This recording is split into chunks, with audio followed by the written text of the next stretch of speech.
Bonjour et bienvenue à tous, bienvenue à Droit des réponses, votre magazine dominical chez Equinox Télévision qui fait le round-up des principaux sujets ayant retenu l'attention des confrères, ayant retenu l'attention de la presse au cours de la semaine qui s'achève. Et cette semaine, la presse s'est beaucoup intéressée au contentieux post-électoral, un contentieux au cours duquel, note l'œil d'Israël, le recours du MRC a été rejeté par le Conseil constitutionnel, lequel Conseil constitutionnel, à l'occasion, indique la nouvelle expression à enseigner le droit au professeur Maurice Kamto. La haute juridiction observe le journal du Carrefour Equinox à Bonacoa, ici à Douala, a estimé que toute la batterie d'arguments que le héros de l'affaire Bakassi et ses conseils ont déployés pendant 2 jours n'avaient aucun fondement juridique, donnant ainsi raison à Elecam, au RDPC et à l'administration territoriale sur toute la ligne. Et donc, la pièce s'est jouée, conclut Mutation. Alors qu'il s'était autoproclamé vainqueur de l'élection présidentielle, note le journal d'Alain Boyomo, et en dépit d'audience houleuse, Maurice Kamto a été entièrement débouté par le Conseil constitutionnel. Le quotidien, le Messager, reste sur la métaphore choisie par le candidat du MRC au cours de sa campagne électorale et conclut le pénalty de Kamto invalidé par le Conseil constitutionnel. Pourtant, le match au Conseil constitutionnel aura été riche en émotions, riche en spectacles et surtout en scènes de théâtre. Ce sont les mots du quotidien Le Jour qui observe que l'audience de mardi dernier a été suspendue dans la confusion vers 22h. Le magistrat Émile Essombe et les avocats de Maurice Kamto se taxant mutuellement de mensonges. À l'origine de cette confusion où on a frôlé un incident, une affaire de PV. Une affaire de procès-verbaux qui a enflammé la salle d'audience selon la nouvelle expression. Le journal indique que les conseils du candidat Kamto recusaient les documents sur lesquels a travaillé la Commission nationale de recensement général des votes. En tout cas, il n'y a pas que Kamto qui a été débouté, Joshua aussi. Informateur note que le recours ou les recours en annulation de l'élection présidentielle du 7 octobre dernier, introduit par les candidats du MRC et du SDF, n'ont finalement pas prospéré au terme de 4 jours de débats marathon, houleux, fructueux et attrayants. Des débats ayant quelquefois pris l'allure des meetings politiques selon le journal Baromètre. Mais alors, l'audience qui vient de s'achever au Conseil constitutionnel était-elle finalement une tribune pour dire le droit ou le procès de la démocratie camerounaise? Quelles sont les grandes leçons qu'il faut tirer de ce contentieux post-électoral? Le Conseil constitutionnel a-t-il fait mieux que la Cour suprême en tant que juge des élections? Ce sont des questions qui constitueront la toile de fond de cette émission de Droit des réponses qui reçoit sur ce plateau ce dimanche Wilfred Ekanga. Bonjour. Bonjour Duval, bonjour à tous les spectateurs de Equinox TV et bon dimanche à tous les Camerounais. Merci d'être venu sur ce plateau. Wilfried Ekanga, vous êtes analyste politique, vous êtes étudiant, il faut le préciser, en Allemagne, et vous êtes un soutien de Maurice Kamto, candidat à l'élection présidentielle du 7 octobre dernier. Et vous avez suivi, il faut l'indiquer, de bout en bout ce processus électoral, puisque depuis plusieurs semaines maintenant, vous êtes sur nos plateaux et vous commentez l'actualité avec nous. Merci infiniment d'être venu. Mais avant de partir, peut-être un mot rapide. Il y a des informations qui circulent en ce moment sur les réseaux sociaux faisant état d'une communication signée du responsable de la communication du MRC et qui se désolidarise de la marche que serait en train d'organiser en ce moment l'honorable Jean-Michel Niteux du SDF. Oui, il est possible que le professeur Maurice Kamto se désolidarise bel et bien de cette marche, mais en tout cas pour avoir la source de l'information, le porte-parole officiel du professeur Kamto, c'est Olivier Biboun-Isaac. On trouve notamment les communiqués sur la page Facebook Maurice Kamto officiel ou sur porte-parole Maurice Kamto. Donc la véracité d'une information évidemment ne dépend pas du fait que ce soit le porte-parole ou quelqu'un d'autre qui la dise au nom de Maurice Kamto. Mais en tout cas, avant de faire une affirmation dessus, il faut s'assurer que la page officielle du porte-parole... Et donc la voix autorisée, c'est soit le porte-parole du candidat Olivier Biboun-Isaac, soit le site officiel du candidat Kamto. Exactement, pour éviter des confusions, il vaut mieux se référer à ces sources-là.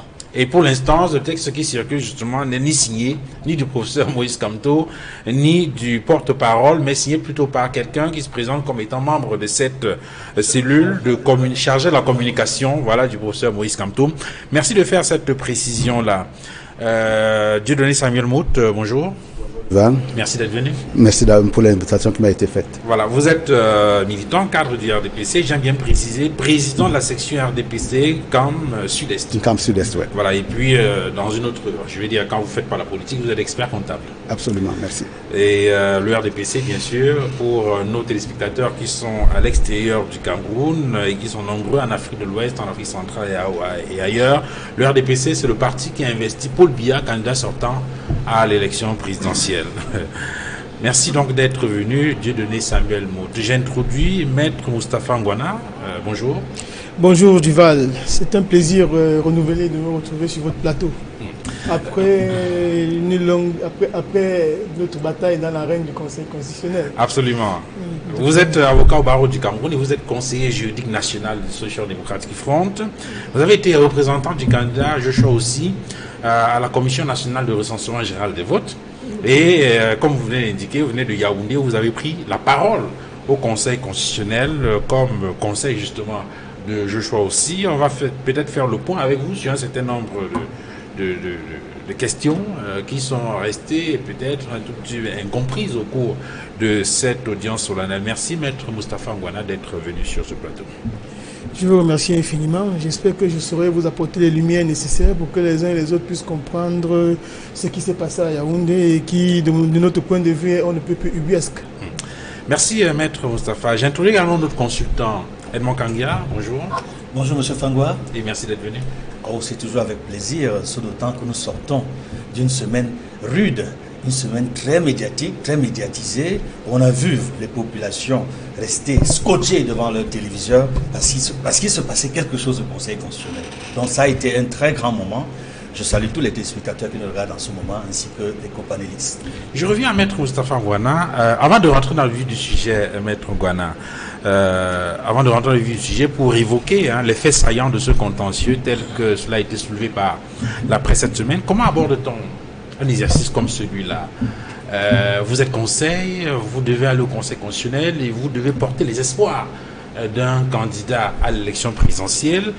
Avec quel sentiment vous abordez la partie, si on reste sur la métaphore d'un match de football, avec le sentiment que les carottes sont cuites ou bien qu'un miracle peut se produire? Vous savez, je ne peux pas aborder un contentieux habité par le désespoir.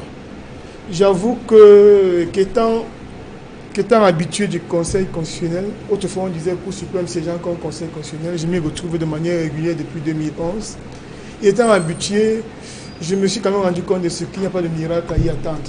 Mais seulement, vous savez, dans le jeu démocratique, chacun doit faire sa part. Alors lorsque nous allons devant le Conseil constitutionnel, au-delà des questions de droit qui vont être administrées, qui vont être traitées, il y a également l'éveil de notre peuple qui est en jeu. Donc il y a la volonté de pouvoir créer une espèce d'électrochoc.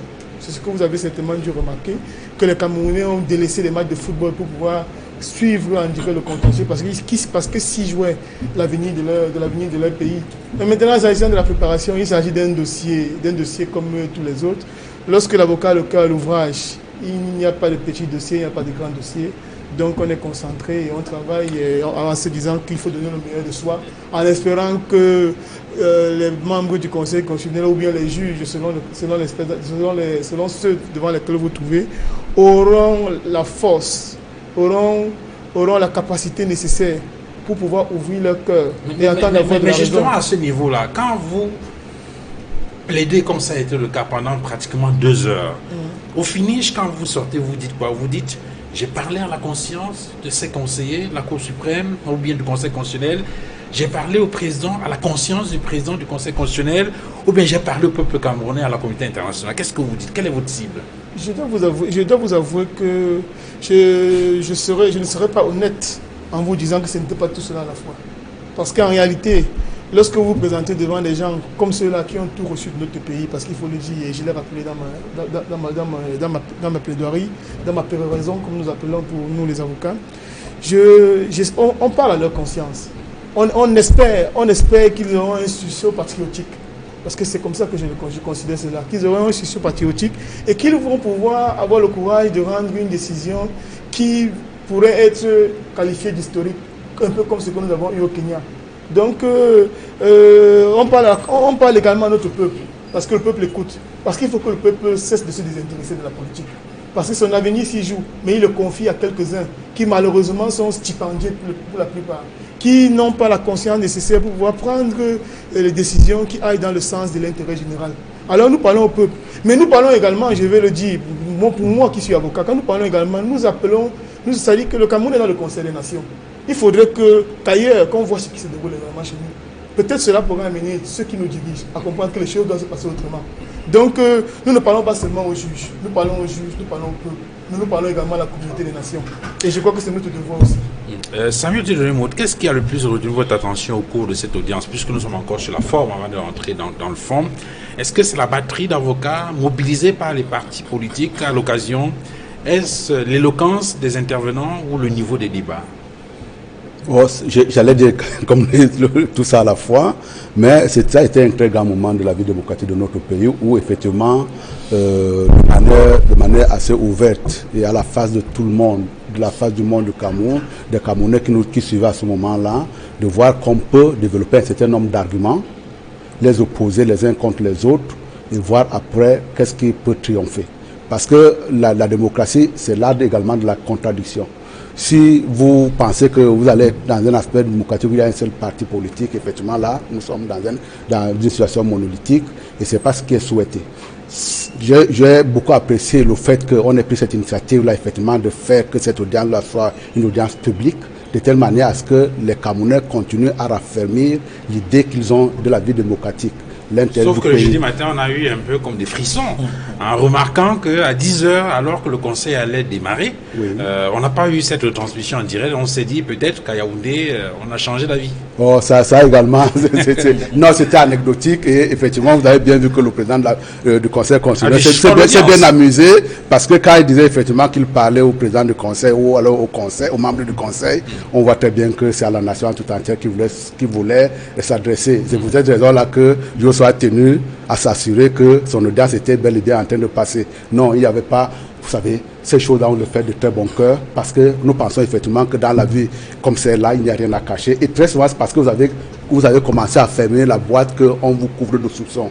Dans ce qui s'est passé, moi, effectivement, je crois que c'est l'objet du débat d'aujourd'hui, c'est qu'on puisse effectivement revenir sur un certain nombre de sujets qui ont été évoqués pour voir si effectivement on n'avait pas raison de le faire. Mais en ce qui me concerne, vraiment, j'ai eu beaucoup de satisfaction à suivre les débats, effectivement plein d'éloquence, mais également pour pouvoir également prouver que très souvent les choses que l'on raconte ici ou là peuvent être démontées aussi longtemps que les gens peuvent s'asseoir.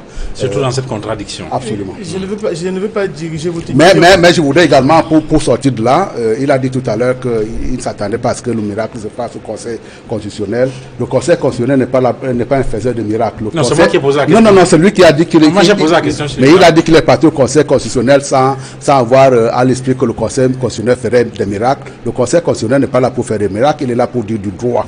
De même que faire entendre la voix de la raison. Non, là également, le Conseil constitutionnel n'est pas là pour faire entendre la voix de la raison, mais également pour dire du droit. Et en ce qui concerne cette audience-là, je pense qu'effectivement que le droit a été fortement dit et fortement réaffirmé. Alors, mais je ne veux pas diriger l'émission, mais il faut que, au cours de l'émission, on aura l'occasion de démontrer que le droit n'a pas été dit. Mais il faut également préciser que si on a suspendu l'émission le jeudi, ce sont les instructions qui sont parties de la présidente de la République. Ils ont eu du mal après la bourde qui a été commise par un des conseillers. Vous n'y étiez pas. J'ai vu les coups de fil et les coups de fil ont été passés devant nous qui étions là. Les coups de fil étaient passés devant nous pour pouvoir tancer ceux qui avaient osé le faire. En réalité, oser faire quoi? Oser demander que l'émission ne passe pas en direct. Non. Il faut que la vérité soit dite. C'est parti de la présidence de la République de notre pays. Et c'est fort dommageable. Et c'est fort dommageable parce que quand il dit que ce n'est pas une faveur qui nous est faite, les débats sont censés être publics. Et quand les débats sont publics, ça veut dire qu'ils sont ouverts à tous. La salle en question ne peut pas contenir le peuple camerounais, qui est tenu en haleine, qui veut absolument savoir ce de quoi il en retourne. En pareille occurrence, les télévisions ne nous font pas une faveur que de diffuser les audiences en question. Il faut que cela soit su et que cela soit dit. C'est parti de la présidence de la République. Il ne voulait pas. Bon, vous avez de la présence. Mais sauf qu'à ce moment, peut-être il faut préciser que le président du Conseil constitutionnel a eu peut-être suffisamment les coudées franches pour justement permettre que cette séance recommence à être transmise en direct. Nous savons gré au président du Conseil constitutionnel d'avoir fait la démarche nécessaire. Nous lui savons gré de l'avoir fait, mais la vérité est là et elle est indiscutable. Ils ne voulaient pas que les choses se passent devant et au vu et au su de tous, parce qu'ils avaient déjà eu un camouflet la veille. Donc ils se disaient qu'en continuant dans la même voie, il n'était pas impossible que ça aille dans tous les sens. Ce camouflet lié à quoi? À l'affaire des PV? À l'affaire des PV, naturellement. Okay. Oui, sur lequel on reviendra tout à l'heure. Mais Duval, mais je souhaiterais quand même qu'on progresse pour qu'on arrive à cette histoire de camouflet, pour pouvoir vous dire, pour pouvoir démontrer qu'on n'avait rien à craindre là-dedans. Effectivement, il y a une maladresse qui a été commise. On reviendra sur la maladresse, mais également, argument contre argument, là également, vous allez voir qu'on n'avait rien à craindre au point d'empêcher. Nous qui suivons ces débats-là de la télé, on a vu effectivement qu'il y avait des difficultés de transmission. Je crois également que vous pouvez le confirmer. C'est-à-dire que chaque fois qu'on a lancé l'antenne, la transmission n'a pas été prise. Et je vous précise bien, pour les gens qui ont été là scotchés devant leur télévision, quand la communication est revenue, le président du Conseil constitutionnel s'est bien amusé en interpellant Youssoua pour lui dire vous avez eu des inquiétudes à ce que l'audience ne va pas être retransmise. Nous vous confirmons que l'audience a été retransmise. Et cela en s'amusant. Mais attendez, vous êtes dans quel monde là? Nous avons menacé de sortir de la salle. Nous avons menacé de sortir de la salle. Pour rien, parce que vous étiez surchauffé pour rien. Alors, mais il n'y avait pas ce genre de manœuvre. La langue de bois s'enseigne au RDPC. Bien. Wilfred Ekanga, qu'est-ce qui a le plus retenu votre attention au cours de cette audience-là? Peut-être en dehors de ce fait qui peut paraître anecdotique. C'est quoi? Le décor, la solennité? Le décor, la solennité sont des trivialités. Quand on est dans une situation comme celle dans laquelle le Cameroun se trouve, quand bien même la réunion se tiendrait sous un tronc d'arbre, le plus important est ce qui est dit et la façon dont cela est dit. Est-ce que c'est le droit qui a été dit ou alors est-ce qu'on a eu la preuve que le droit au Cameroun n'a pas de droit? On ne peut pas s'arrêter sur des images qui auraient retenu notre attention. Ce sont plutôt des séquences. Et puisqu'on parle du droit, et très souvent quand on parle du droit, on parle d'abord de la forme avant d'entrer dans le fond. Bon, si vous voulez qu'on parle de la forme, en tout cas il y a une symbolique très intéressante. Je crois que sur les thématiques que vous nous avez fait parvenir avant cette émission, vous avez évoqué les questions de l'effigie du président de la République qui se trouvait derrière le président du Conseil constitutionnel. Évidemment, ce n'est pas monsieur Clément Atangana qui est allé y accrocher la photo, mais ça matérialise un peu, ça donne un peu l'image qu'on observe dans la plupart des bureaux administratifs au Cameroun. On a l'impression que Paul Biya est une sorte de grand timonier. Pas seulement au Cameroun. On n'est pas dans... Justement, le grand timonier, c'est le surnom qu'on a donné à Mao Tse-tung en Chine. Il ne s'agit pas de faire des exclusivités. Mais pour qu'on avance, parce que la problématique, et à peine ça commence qu'on y est déjà, que j'ai avec les représentants du RDPC, c'est la difficulté que j'ai à mener un argument à bout. Dans cet état de droit que vous défendez avec une telle fierté, vous illustrez malheureusement ce que le RDPC fait. Alors, sur cette affaire d'effigie, par exemple, du président de la République, la photo du président de la République derrière le président du Conseil constitutionnel dans cette salle d'audience-là, pour vous, est-ce que c'est une image importante qu'il faut prendre au sérieux ou c'est tout simplement de la poudre de perlimpinpin? Il faut la prendre au sérieux en ce sens que ce n'est pas un rapport exclusif avec le Conseil constitutionnel. Je l'ai bien dit, comme dans des pays où le dirigeant historique fait figure de demi-urge, de demi-dieu, comme Kim Jong-il, le père de Kim Jong-un en Corée du Nord, ou alors Mao Tse-tung, le fondateur de la République populaire de Chine, sur la place Tiananmen à Pékin. En fait, le Cameroun a aussi cette image-là où on a beau être dans une république, mais la représentation du président de la République qu'on retrouve à peu près partout dans les bureaux illustre d'une certaine façon l'inféodation, quand bien même on ne leur donnerait pas cet ordre, mais en tout cas la soumission idéologique qu'ont la plupart de nos administrants envers le président de la République. C'est pour ça qu'on arrive à interdire certaines manifestations, certaines conférences ici qui brillent par leur pacifisme et qui n'ont pas vraiment de motif d'interdiction. Donc on se réjouit, oui, de l'exception qui s'est passée au Palais des Congrès. Ça a surpris tout le monde parce que c'est c'est un exotisme. Ce n'est pas comme si le Cameroun brillait particulièrement par la transparence de ses débats et la promptitude des autorités à écouter. C'était une exception à une règle qui veut que quand, par exemple, dans l'exemple des marches qui sont organisées actuellement, elles ont beau être pacifiques, à vocation pacifique, mais la crainte du Camerounais moyen est de se faire tirer dessus. C'est pour ça que beaucoup de parents disent à leurs enfants, n'y va pas, tu risques ta vie et tout. Quand on a réussi à créer une sorte de psychose comme ça, on doit remettre cet état-là en question. Un état qui aurait prévalu sa capacité à l'écoute n'aurait pas entraîné la population dans cette sorte de psychose. Mais en tout cas, en guise d'introduction, c'est cela. Et donc, Amgia, est-ce que on ramasse rapidement avant de rentrer dans le vif du sujet? Quel est le sentiment que vous avez eu en parcourant la presse cette semaine? Est-ce que cette presse-là, en tant que journaliste, vous a donné satisfaction dans la manière dont ce sujet d'actualité a été traité? Oui, je suis satisfait de la manière dont la presse a rendu compte des événements, a rendu compte des audiences publiques qui se sont déroulées au Conseil constitutionnel. Il faut souligner que ces audiences publiques ont été retransmises par les chaînes nationales de télévision. Et ça, c'est un plus, c'est nouveau.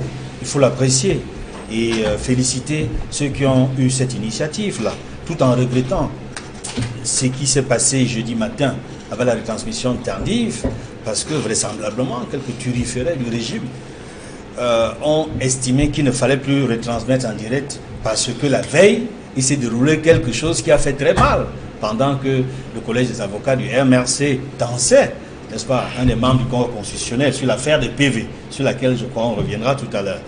Donc je dis, la presse a rendu compte, les médias privés comme les médias publics ont fait vraiment le déroulé.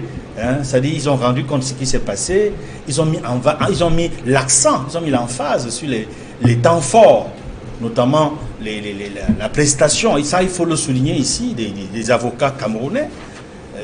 On a le sentiment, à travers ce qui s'est passé, et même nous l'avons vu sur le terrain, dans les bars, dans les marchés, dans les lieux publics, les écoles, partout où nous sommes passés, dans les taxis, nous avons le sentiment que le barreau est constitué d'avocats talentueux, notamment les jeunes avocats. Et c'est l'occasion pour moi ici, il faut le dire, il faut féliciter la plupart des avocats qu'on a vu défiler, n'est-ce pas, au Conseil constitutionnel. Et en dehors bien sûr, des bâtonniers, des anciens bâtonniers, je veux dire, Akere Mouna, on a vu Yondo Black, on a vu Francis Sama. Ce sont des bâtonniers qui étaient dans l'un comme l'autre camp. Certains étaient pour le MRC, l'autre, Francis Sama, c'était pour le SDF. Mais il y a surtout les jeunes avocats. On a pu apprécier le talent de Maître Michel Ndoki. On a pu apprécier le talent de Maître Sylvain Sow. Et ça, il faut le dire, parce qu'il est sur ce plateau, c'est pas parce qu'il est présent sur ce plateau. Il faut féliciter Maître Moustapha Ngwana, parce que sa prestation, il faut le dire, elle était solide. C'était du solide. Et la presse a rendu compte. Ça, je dis ce que la presse a dit. C'est pas parce qu'il est là. La presse a rendu compte de la prestation des jeunes avocats au Conseil constitutionnel. Et je voudrais également dire, la presse l'a également noté, au-delà de la manière cinglante, j'allais dire expéditive avec laquelle le Conseil constitutionnel, notamment le président Atangana, liquidait, j'allais dire, ça c'est une expression qui est mienne, liquidait les dossiers. La requête est recevable sur la forme, les moyens sont non fondés, en définitive. Oui, mais sauf qu'en dehors de la requête, par exemple, du parti Univers, oui, qui peut-être a vraiment été liquidé de façon rapide, parce qu'on a évoqué la notion du délai, qui n'a pas été respecté. Elle a été traitée dans les normes. Oui, mais pendant 2 jours quand même, on a écouté les avocats du MRC. On parlait d'expéditif. Oui. Donc, je disais que en dehors de ça, la manière cinglante, expéditive avec laquelle il liquidait ces dossiers-là, et quand on a écouté auparavant le collège des avocats du MRC comme ceux du SDF, la réaction du Conseil constitutionnel, notamment de M. Clément Atangana, nous met dans une situation embarrassante.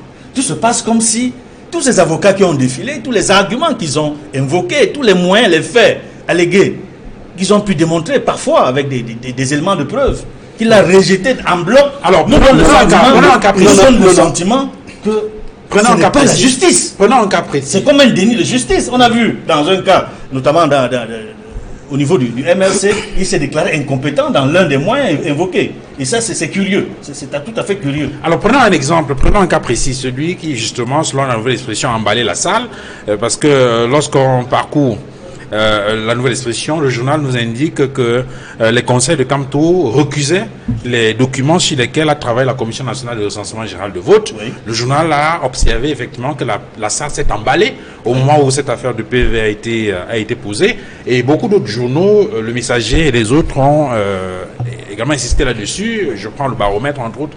Maître Moustapha Ngouana, sur cette affaire de PV, de façon précise, il s'agit exactement de quoi? Est-ce que vous avez compris pourquoi il y a eu ce mouvement à ce moment précis? Il faut que les Camerounais comprennent. Il faut que les Camerounais comprennent une chose, c'est que on ne peut pas se fonder sur des documents nuls, frapper de nullité absolue même, pour pouvoir prendre une décision. En réalité, si vous faites un rapport qui est assis sur un document nul, la nullité qui entache le rapport, la nullité qui entache le document nul irradie forcément sur le rapport en question.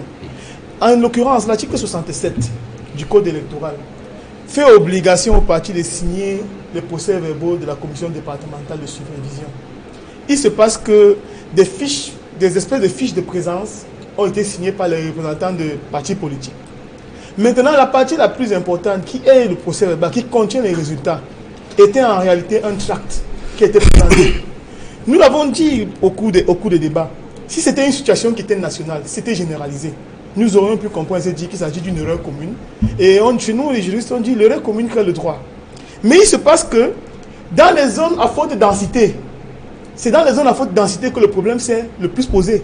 Où vous voyez, on a fait signer les premières pages aux gens, mais maintenant les pages qui contiennent les informations ne sont pas du tout signées.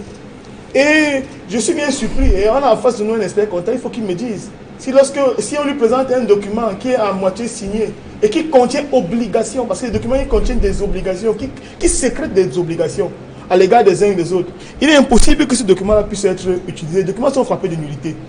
Même si par extraordinaire, vous n'avez pas dans le code une disposition qui vous dit que le document est frappé de nullité, parce que nous avons plusieurs principes sur la nullité. On ne dit pas de nullité sans texte, pas de nullité sans grief. Mais il y a également ce que j'ai appelé la théorie des nullités virtuelles. Donc ça veut dire que même si aucune loi ne l'a prévu explicitement, vous ne pouvez pas fonder votre décision sur un document comme celui-là, parce qu'il s'agit en réalité d'un tract. Et alors vous vous rendez compte donc avec cela que les officines du RDPC, parce que je l'ai dit et je le redis, il y a une coalition entre le RDPC, le MINAT et l'État. Alors ils vont prendre les documents en question, quand vous allez signer les premières pages, ils vont traficoter ce qu'ils veulent, qu'ils présentent maintenant au peuple. Et c'est sur la foi de ces documents-là que la décision qui sera rendue par le Conseil constitutionnel le sera finalement. Et il faut savoir une chose, c'est qu'à la Commission nationale de recensement général, à la Commission nationale de recensement, on ne peut pas annuler les procès-verbaux. Donc elle n'a pas le pouvoir d'annulation. Le pouvoir d'annulation appartient à l'instance qui régule le contentieux de l'élection présidentielle, en l'occurrence le Conseil constitutionnel. L'article 40 de la loi de 2004 qui organise le Conseil constitutionnel dit clairement que le Conseil constitutionnel veille à la régularité du processus électoral. Mais l'article 132 du Code électoral est du même avis. Donc, lorsqu'il y a donc un élément du processus qui est irrégulier, élément qui, de plus fort, est fondamental quant au rendu de la décision du Conseil constitutionnel. En pareille occurrence, qu'est-ce qu'on a fait? On doit purement et simplement annuler, parce que ce qui se passe, ce qu'on ne vous dit pas, c'est qu'il s'agit quand même de 3 millions, de près de 3 millions et demi de voix qui sont contenues dans les tracts. Et vous savez que la signature a une valeur particulière, une valeur d'authentification, une valeur de certification. Or, ce document n'était pas signé. J'ai été bien surpris, et on ne peut plus, que le président du Conseil constitutionnel me demande si la loi a prévu un endroit où on devait signer. Même si elle n'a pas prévu, ça tombe sous le sens.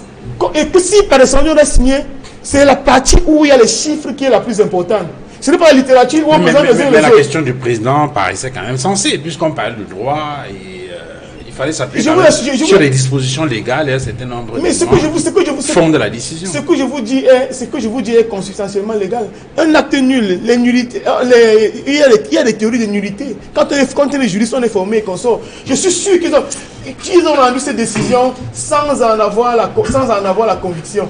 Le peuple, l'élection du peuple s'est déroulée dans un contexte on ne peut plus irrégulier. Le vote du peuple a été volé. Il ne faut pas qu'on nous amène à dire le contraire. Est-ce que vous avez compris cette polémique autour de cette affaire de PV? C'est vraiment une fausse polémique. Mais je voudrais d'abord faire une déclaration liminaire. L'organisation de cette audience-là et le fait qu'on l'ait rendue publique avait également une valeur didactique qui consistait à dire aux Camerounais, contrairement à ce que très souvent on vous a raconté en disant qu'il y a des tricheries par-ci ou par-là, vous pouvez vous-même suivre le processus tel qu'il a été déroulé, tel qu'on va vous le décliner, pour que vous puissiez prendre de l'assurance pour les échéances futures. Quand on sort avec ce genre de messages négatifs, là, sur cet aspect-là, on peut tout simplement dire qu'on a foiré. Je voudrais tout simplement dire que je crois que vous lui avez donné à peu près 6 minutes pour son intervention. Je souhaiterais que vous m'accordez autant de temps pour qu'on soit au même niveau de communication. Non, c'est 3 minutes 45. Non, plus. Si, c'est moi qui ai le chrono. Alors, je voudrais vous dire de manière solennelle également que le système électoral camerounais est l'un des plus transparents au monde. Ils ont le droit de bondir, c'est de leur droit, mais c'est mon affirmation. Et cette affirmation, cette transparence est sur 2 piliers. Premier pilier, c'est lui, effectivement, quand on vous le dépose sur la table, il est tout à fait transparent. Donc, les accusations de bourrage que l'on relevait avant, à tort ou à raison, n'existent pratiquement plus. Mais le second pilier, le pilier le plus fort, c'est la présence dans les bureaux de vote des représentants des différents candidats, qui attestent de ce que le processus s'est mal déroulé dans une commission locale de vote qu'on appelle bureau de vote, ou alors il s'est très bien déroulé. Et ce qui cristallise la voix le vote des citoyens, c'est le PV. C'est le PV qui sort de la commission locale de vote. Et ce PV, c'est une feuille d'une page, une feuille unique, qui très souvent est pliée en 2 pour faire 4 pages. Je souhaiterais que vous me suivez bien le processus. Et on a un certain nombre d'informations que l'on renseigne dans ce PV-là, parmi lesquelles le vote, les suffrages tels qu'ils ont été exprimés en les répartissant par candidat. Et quelque part également, vous allez avoir des signatures des représentants des partis de vote, des partis impliqués dans le processus. Première chose, le problème de signature qu'il soulève, il pourrait être légitime, peut-être pas légal, mais légitime. En ce sens que lorsque vous avez 2 partenaires qui sont en contrat, l'un soupçonnant l'autre d'être capable de le duper, on prend des précautions d'usage en disant, si je m'engage sur la dernière page, il faut que mon engagement qui est contenu sur les autres pages ne puisse pas varier entre le moment où nous avons signé tous ensemble la dernière page et le moment où peut-être on aura un litige. On prend dans cette précaution d'usage. Elle n'est pas absolument écrite dans la loi. Et je peux le concéder, effectivement, quand il arrive, je suis en face d'un expert comptable, effectivement, très souvent, ces précautions-là, on les prend. Mais comprenez que lorsqu'on prend cette précaution, c'est parce que très souvent, on a des feuilles qui sont souvent volantes. C'est-à-dire que dans un contrat de 32 pages, ces 32 pages, vous savez, vous pouvez les détacher. Dans le cas de PV qui sort de la commission locale de vote, je vous ai dit que c'est une feuille unique que l'on plie en 2 pour faire 4 pages. Donc, le problème de substitution qui pourrait survenir et contre lequel on veut se prémunir en disant n'existe pratiquement pas puisque la feuille est unique. Est-ce que jusque-là, nous sommes... Attends. On ne peut pas tripoter, on ne peut pas changer. Est-ce que vous dites? On ne peut pas changer le procès verbal. Mais attendez, non. Ne soulevez pas notre problème. Nous sommes sur les problèmes de visa. D'accord? Laissez-moi continuer. Une fois que ce PV-là, il est sorti de là, il est envoyé à une autre commission qui est la commission départementale. Ouais. Bien. Alors, la commission départementale s'appuie sur ces PV qui viennent des commissions locales et qui ne sont pas falsifiables, sauf peut-être effectivement parce qu'ils posent le problème à refaire toute la filière et prendre les 21 PV qui ont été disséminés entre les partis pour pouvoir les dire on les modifie. Et dans le cadre de ce vote, la personne qui aurait pris un risque pareil, vraiment, ça aurait été un risque suicidaire. Bien. On arrive à la commission départementale et la commission départementale utilise comme matière première ce PV-là pour rédiger des rapports. Voilà. Et c'est ce genre de rapport, effectivement, qui sur 3, 36 pages, 50 pages, en fonction de la capacité. Non, mais vous n'allez pas... Non, je n'ai pas terminé. Je n'ai pas parlé de ce qu'il a parlé tout à l'heure. Si vous commencez à vous couper comme ça, on ne va pas se... Non, je tiens le chrono, allez-y. Bien. C'est ce PV-là, en fonction de la capacité directe des uns et des autres qui peuvent faire 50, 100 pages. Et je voudrais vous dire, là également, la loi dit tout simplement qu'il faut la signer. Bien. le problème qu'il soulève de la signature des chiffres, c'est un faux problème. Parce que ce tableau-là qui fait ressortir des chiffres, c'est un tableau sur lequel est annexé le PV de la commission locale de vote, qui seul fait foi dans tout le processus. C'est-à-dire que lorsque vous voulez récuser, même lorsque vous voulez contester des chiffres, vous allez être renvoyé à ça, non pas la synthèse. Et ce sont ces PV-là qui ont fait problème à Yaoundé. Et en ce qui me concerne, si vous voulez la transparence n'est pas assise sur les PV des commissions départementales. La transparence, elle est assise sur le PV sorti des bureaux de vote qui seul fait foi. Et la preuve, écoutez-moi bien, lorsque vous suivez le processus plus loin, tout à l'heure, il a dit la Commission nationale de renseignement ne peut même pas disqualifier. Oui, il est prévu à l'article 69 que la Commission nationale de vote peut faire des corrections. Et justement, quand il parlait de problème de comptabilité, ce document-là qui vient de la Commission départementale de vote est tout simplement un document comptable dont le rôle est de centraliser l'ensemble des informations qui sont contenues dans les PV qui viennent des commissions locales de vote. Et vous pouvez comprendre donc, à un moment donné, mais ça je ne le dis pas que c'est ce qui s'est passé, il peut arriver qu'il y ait une erreur qui soit glissée, une erreur d'addition, une erreur de transmission, une erreur de totalisation, ainsi de suite. Et c'est pour cette raison-là qu'il est prévu effectivement qu'une fois qu'on a fait ça, tous les documents auxquels on annexe l'ensemble des documents qui viennent des commissions locales de vote, qu'on les envoie à la Commission nationale de renseignement de vote. Et le problème qu'ils ont soulevé, c'est un problème totalement inexistant. Premièrement, je vais vous dire une chose. Quand je vous ai dit que notre système est transparent, il faut que les gens puissent être là où l'élection se passe pour qu'ils puissent viser. Et c'est sur la base des observations qu'ils vont mettre sur le PV de la commission locale de vote qui peut amener une annulation possible. Okay. Il n'était pas là. Attendez. Non, vous n'avez pas parlé toute la journée aussi. Il n'était pas. Je vous rends la parole. Je voudrais que Maître Ngouana réagisse en 15 secondes sur le process. S'il est d'accord sur le process, on donne la parole à Wilfried Kanga et puis on revient à vous. Merci. Sur le process qu'il a décrit, est-ce que ça correspond exactement? Je crois qu'il parle de ce de quoi il parle de ce qu'il ne connaît pas. Ben ça, c'est de la mauvaise foi. Et je regrette que... Et je l'ai dit... C'est de la mauvaise foi. Je sais, vous êtes comptable, moi je suis juriste. Je suis expert comptable, monsieur Ngouana. Je suis expert comptable. Expert comptable, excusez-moi. Voilà, merci. Mais moi je suis juriste, vous comprenez? Et il n'est pas bon que les gens parlent de la loi quand ils sont inaptes à pouvoir en parler n'importe comment. J'ai fait beaucoup d'études de droit dans ma formation, vous pouvez vous renseigner. Qu'est-ce que vous racontez là? J'en suis fort aise. Bien sûr. Okay, merci. Ce que vous devez savoir, c'est que les procès-verbaux qui émanent de la commission locale sont transmis à la commission départementale. Oui. Alors, et la commission départementale également a un rapport qui est envoyé à la commission nationale. Et donc, ça dit qu'il y a une succession d'actes qui sont posés pour aboutir à la décision du Conseil constitutionnel. Alors, lorsqu'il y a une irrégularité quelque part dans le processus, l'irrégularité affecte l'ensemble du processus. Il ne faudrait pas que les gens essayent de nous dire le contraire. Donc, il s'est passé que les procès-verbaux peuvent être... Il faut qu'on le dise. Nous avons interpellé le Conseil constitutionnel qui jouit en vertu de l'article 107 de la possibilité de pouvoir faire des investigations. J'étais en avril devant le Conseil constitutionnel lorsque j'avais attaqué la liste du RDPC. Dans le cadre des élections sénatoriales. L'affaire a été renvoyée sur 3 ou 4 jours pour qu'on puisse faire des investigations. Lorsque l'intérêt supérieur à la nation est en jeu, qu'est-ce qui empêchait que nous puissions faire des investigations pour se rassurer de la sincérité des investigations sur quelle anomalie que vous avez relevée? Vous n'avez relevé aucune anomalie. Vous dites tout simplement que ce n'est pas signé. Non, il a revenu sur les élections sénatoriales. Je suis revenu maintenant. Il est sur les élections sénatoriales d'avril. Il prend appui sur les élections sénatoriales. On a fait des investigations. Maintenant, s'agissant des procès-verbaux en question, puisque les PV des commissions locales sont également transmis au Conseil constitutionnel.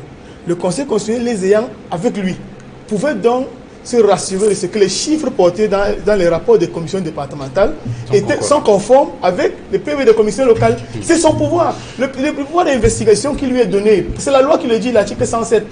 Je le dis de mémoire. Pourquoi est-ce qu'il n'a pas usé de ce pouvoir-là? Pourquoi avons-nous le sentiment, lorsque nous devant le Conseil, que chaque fois que les questions nous sont posées, les questions, j'ai envie de dire, sont tendancieuses parce qu'elles protègent un candidat. Parce qu'elles protègent un candidat. J'ai été devant le Conseil. Quand on envisage les difficultés plutôt que les solutions, on m'a posé la question de savoir si je pouvais garantir que la crise anglophone devait être réglée en 20 ou 40 jours. Je lui ai répondu qu'on a modifié la Constitution du Cameroun en 2008. pour pouvoir permettre à un homme de On est dans le sujet. Je souhaiterais quand même qu'on ait la clarté sur ce problème de PV là. Oui, il faut pas qu'on commence à divaguer. Vous m'avez retiré la parole, je souhaiterais revenir pour conclure.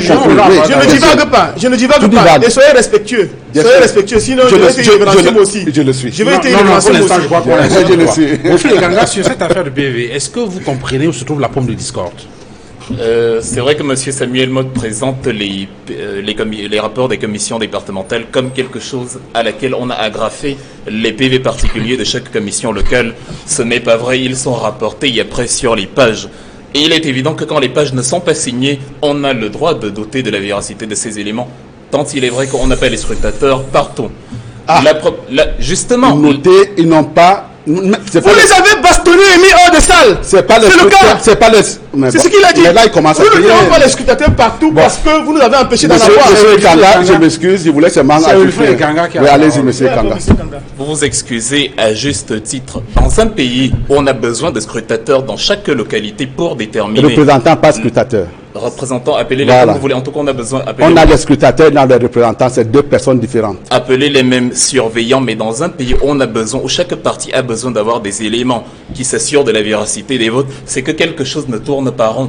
Parce que ce qu'on appelle les grands pays de ce monde arrivent à assurer des élections absolument équitables sans que chaque parti n'ait à envoyer ses snipers politiques pour aller surveiller le processus. C'est une sorte de mea culpa. C'est là où commence la démission, en fait. C'est une sorte de mea culpa, c'est une sorte d'aveu politique en disant... Autrement dit, Elecam, organe dit indépendant, déjà mis en place, devrait être indépendant. Non, c'est pas le rôle de liser l'article 4. Supervise et gère le processus. Nous ne devrions pas être dans cette problématique-là où, pour qu'on soit certain de la véracité du bon déroulement des élections, il faut que chaque parti ait ses scrutateurs ou ses éléments.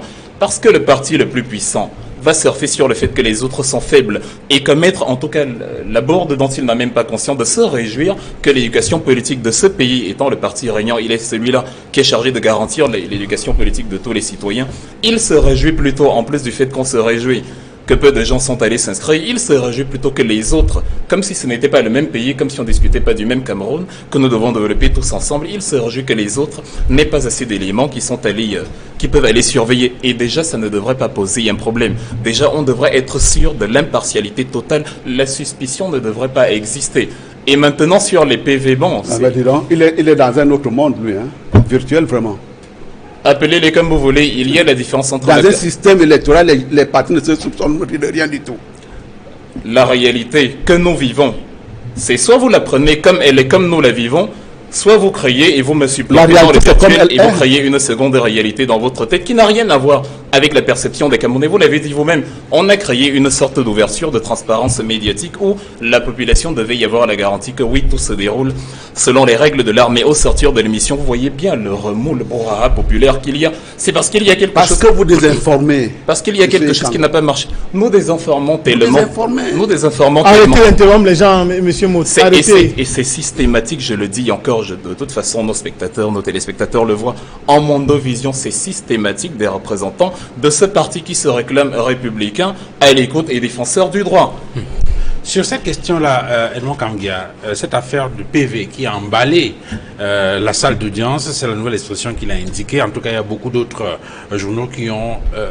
en quoi est-ce que cela a été un élément important, un axe majeur de cette audience-là? Oui, l'affaire de PV a été un moment fort pendant ces audiences publiques, notamment lorsque le collège des avocats du MRC passait, notamment lorsque Michel Ndoki était face, n'est-ce pas, au conseil électoral. L'affaire de PV a pris toute une autre dimension et a donné lieu pratiquement d'abord à la suspension d'audience, on l'a renvoyé au lendemain, et puis par la suite, le soir du second jour pour le MRC, on a vu comment le collège des avocats du MRC a insisté pour qu'il y ait la confrontation, pour qu'il y ait la vérification de l'endroit où serait apposée la signature.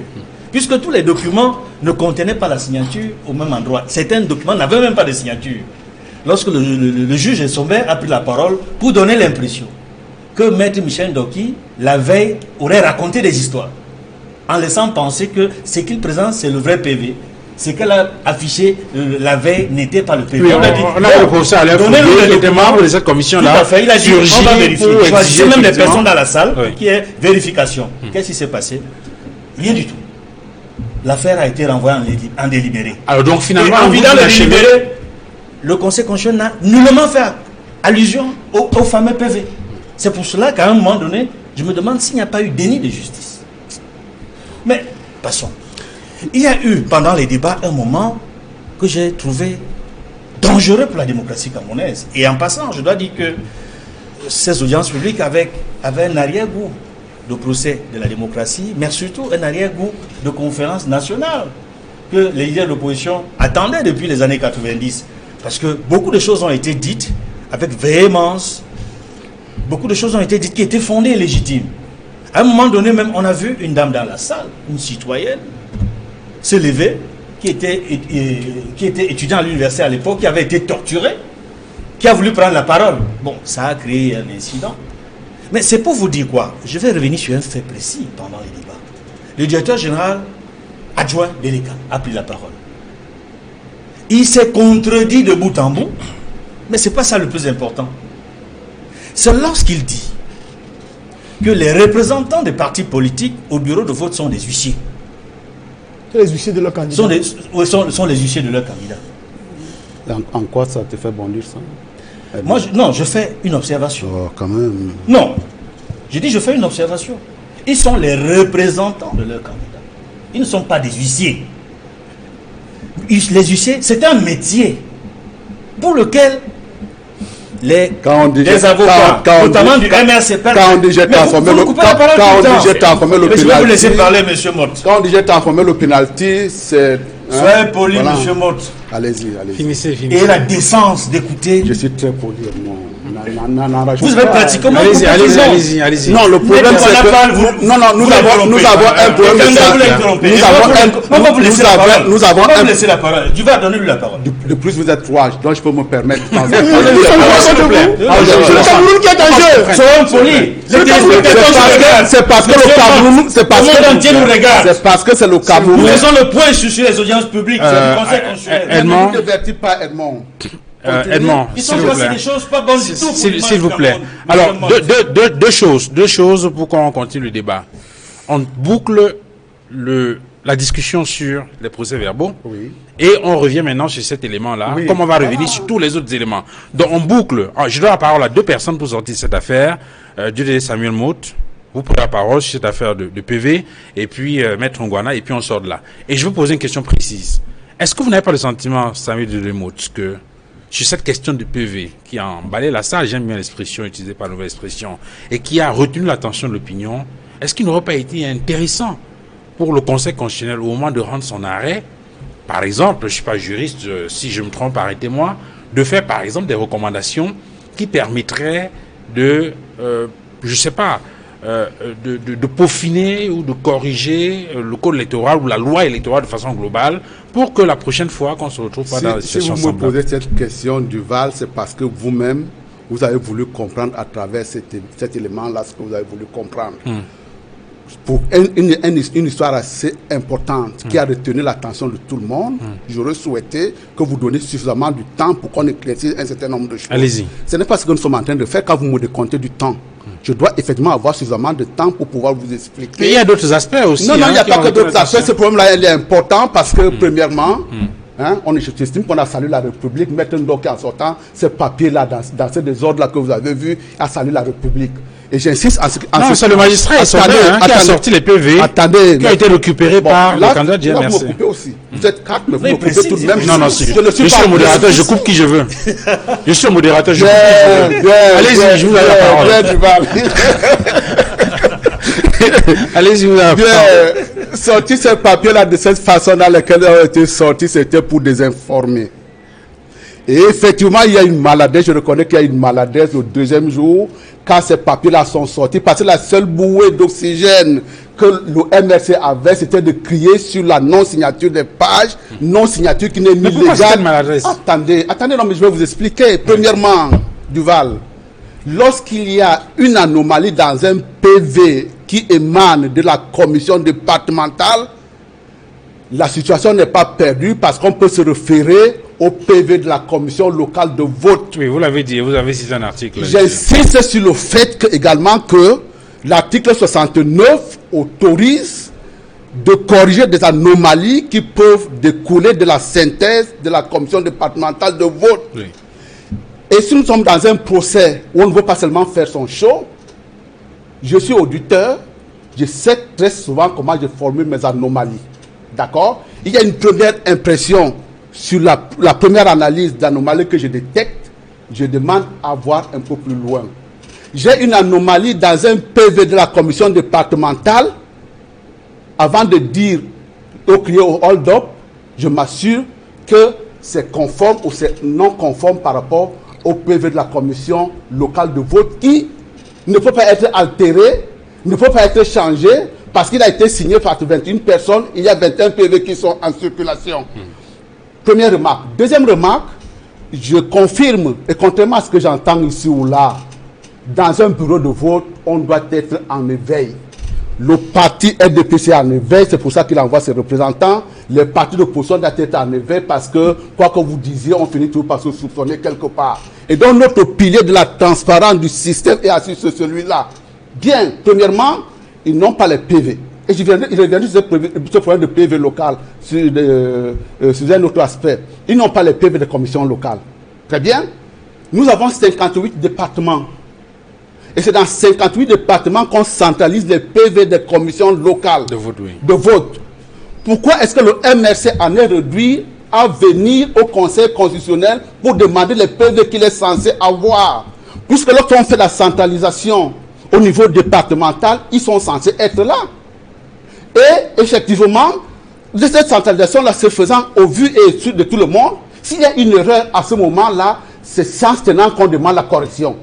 On ne demande pas à arriver dans une audience publique pour commencer à donner des informations qui n'ont rien à voir avec la réalité. Je vous confirme, une synthèse, rien n'oblige que la synthèse puisse être signée.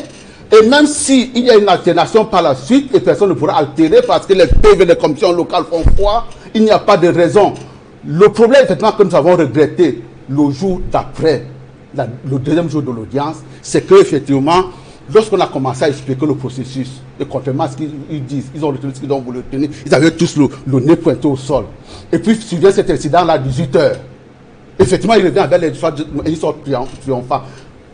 Pour conclure, le processus, l'audience, on l'a rendu public, et j'espère être dans le vrai, pour pouvoir montrer aux Camerounais que contrairement à ce qu'on vous dit, il n'y a pas de tricherie à tous les étages. Okay. Ayez confiance à votre système électoral et ça ira mieux pour tout le monde. Il parle de psychose, c'est écrit que la psychose.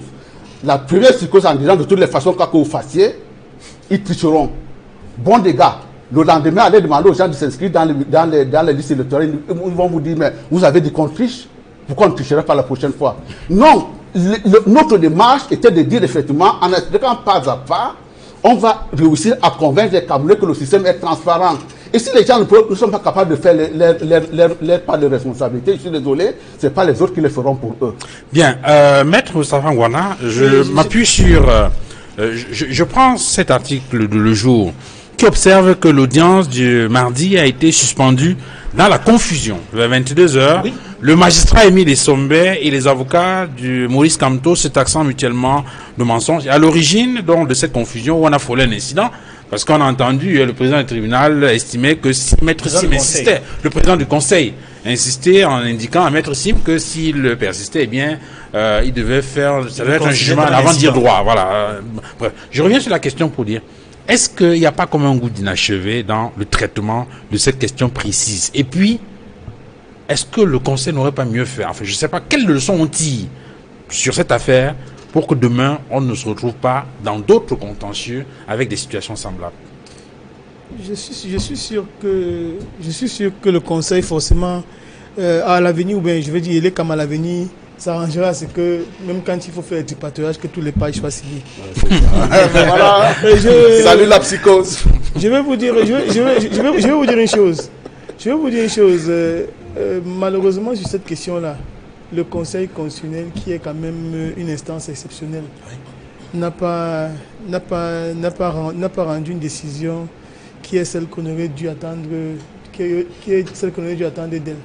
Quelle est la valeur de la signature? On ne signe pas pour le plaisir de signer.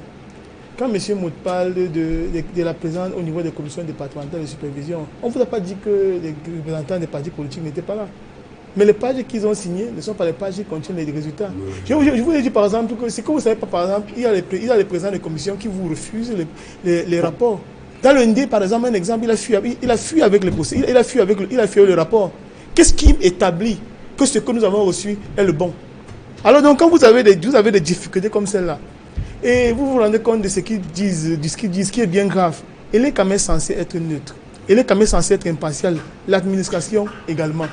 Alors donc, lorsqu'ils sont dans le jeu, en réalité, ils doivent pouvoir garantir la sincérité de l'élection. Dans d'autres pays, c'est le ministère de l'Intérieur qui organise les élections.